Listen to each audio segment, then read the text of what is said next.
তুমি ভাবতেছো তোমার মালিক তোমাকে ক্ষমা করবেন। দীর্ঘদিন নেশায় ডুবেছিল, তোমার জীবনের প্রতিটা রাত গেছে অশ্লীল সিনেমা দেখতে দেখতে, তুমি শুধু নারীর পিছনে ছুটেছ।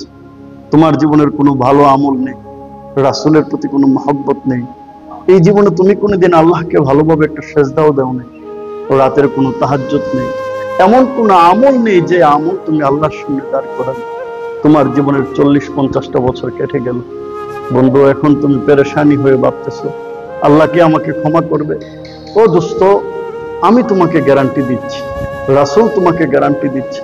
রাসূল বলেন, কোন বান্দা যখন তওবা করে আল্লাহ এত খুশি হন, বলে মরুভূমিতে যদি কোনো পথিক অর্ধেক মরুভূমি পার হওয়ার পরে সে যখন ক্লান্ত হয়ে যায়, ক্লান্ত হয়ে সে যখন ঘুমিয়ে পড়ে, ঘুম থেকে ওঠার পরে সে যখন দেখে তার একমাত্র বাহন আর খাদ্য সামগ্রী সবকিছু হারিয়ে গেছে, মৃত্যু নিশ্চিত জেনে সেই লোক যখন, সেই পথিক যখন কাঁদতে কাঁদতে হয়রান হয়ে ঘুমিয়ে যায়, ঘুম থেকে ওঠার পরে আবার দেখে তার উটটি ফিরে এসেছে।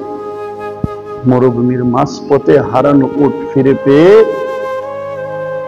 ওই পথিক যতটা না খুশি, কোন বান্দা যখন দীর্ঘদিন অপরাধ করার পরে আবার আল্লাহর কাছে ফিরে আসছে, রাসূল বলেন আল্লাহ তার চেয়ে অনেক অনেক গুণ বেশি খুশি হন। তো দোস্ত, কিসের জন্য তুমি এখনো দূরে সরে আছো? কিসের আশায় তুমি আল্লাহকে ভুলে আছো?